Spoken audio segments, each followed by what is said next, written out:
This is SportsCenter. On this edition of SportsCenter, we have coverage of the boys' Ramsey County tournament, where they faced off against Dakota Prairie and Larimore on the first two nights, and the vaunted Four Winds Minnewacan Indians on championship night. The boys struggled offensively throughout most of the tournament, but came away with second place. We also covered the girls' big district win over Rolla. It's all coming up on SportsCenter right now. Hi, and welcome to SportsCenter. I'm Quentin Sears along with Karly Held. The boys entered the Ramsey County tournament rated number 4 in the polls. They first faced off against the Dakota Prairie Knights. Christian Quilving had a great shooting night, so the question was whether or not he would get enough help from his teammates to pull out the win. Quilving gets one of his team-high 5 assists on this rocket of a pass to Komrosky. Hunt hits Komrosky for one of his 5 two-point field goals on the night. Heisler gets one of his 3 steals on the night and finishes with the layup at the other end. Quilving hits Sears off a nice curl for his only 2 points of the night. Heisler notices Quilving down low for one of his 4 assists. Quilving drives to the hoop and makes a beautiful wraparound pass to Hunt for the layup. Christian tied a season high with 25 points. The Bearcats had their second best shooting night of the season, but still had trouble scoring. Although the Bearcats have struggled shooting, they are only giving up 48 points a game. The Bearcats took on the Larimore Polar Bears in the semifinal round of the tournament. The boys jumped out to a 10-0 lead early, but after that, points proved to be hard to come by. Heisler pulls up from the college three-point line for the bucket. Komrosky to Quilving at the top of the arc, who finishes with 2 points.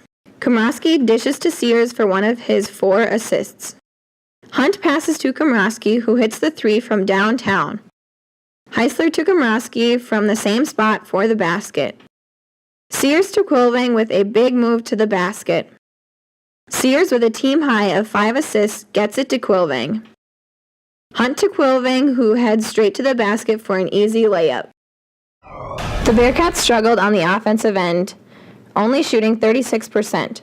But thanks to stellar defense, the Bearcats held the Polar Bears to 20% shooting and only 35 points.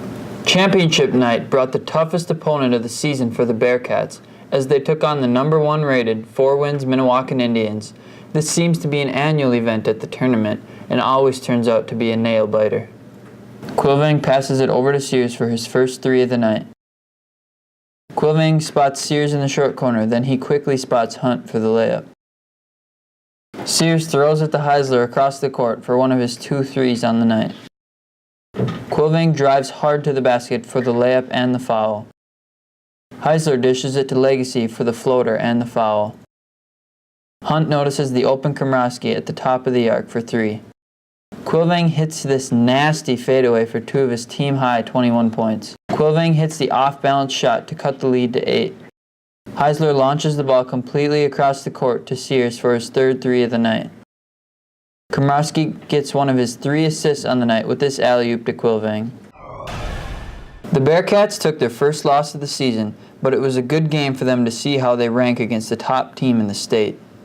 Then the Bulldogs came to town, and getting off the bus was Valley City State-bound Allie Vondell, one of the best players in all of Region 4. But Rolla, with a record of 4-5, was no match for the Bearcats. Quilving with a dump into Held for the left-handed layup. Point guard Peyton Halverson pulls up from behind the three-point line for the bucket. Hagler gets the breakaway to make it all the way, finishing with the foul. Borstad sees Miller wide open for the 2-pointer. Hagler sees Quilving all alone for the easy layup. Hagler gets one of her 5 steals along with the foul. Quilving, with 6 offensive rebounds, proved to be an aggressive post player. Quilving again hits the glass to get her own rebound for the putback. Borstad, with no defense, shoots to put 2 more points on the board. Quilving with yet again another offensive rebound. Halverson to Quilving, who is starting to extend her range. Macy Quilving hit a season high of 21 rebounds. Vondell proved that she is a true college prospect as she scored from inside and out, ending up with 25 points. Although their field goal percentage was low, the Bearcats made up with the lost points in hard work and pulled off the win. That's it for this edition of SportsCenter. Tune in next time when we cover some big boys games against a couple of top 10 rated teams, as well as Park River and the girls game against Langdon. Stay classy, can do.